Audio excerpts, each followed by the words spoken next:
ராமுவின் ஒரே அசிங்கமா போச்சு குமாரு மொமெண்ட். ஒரு சின்ன கிராமத்துல எழுத படிக்க தெரியாத ராமு வாழ்ந்து வந்தான். அவன் படிக்கிறவங்க எல்லாம் கண்ணாடி போட்டிருக்கிறத பார்த்து எனக்கும் கண்ணாடி வாங்கினா படிக்க முடியும் நினைச்சான்.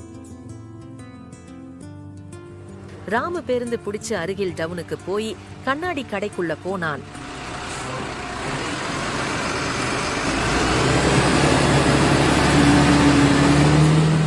புத்தகம் படிக்கிற கண்ணாடி குடுங்கன்னு கடைக்காரர்கிட்ட கேட்டான்.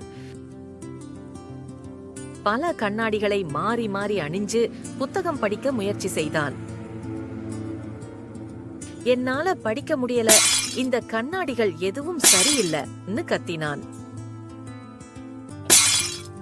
கடைக்காரர் புத்தகத்தை பார்த்தார். அது தலைகீழ இருந்துச்சு. கடைக்காரர் சிரித்தபடி, முதல்ல எழுத படிக்க கத்துக்கோ, கண்ணாடி தெளிவா பார்க்க மட்டுமே உதவும்னு சொன்னாரு. ஒரே அசிங்கமா போச்சு குமாருன்னு ராமு தன் கிராமத்தை நோக்கி நடந்தான்.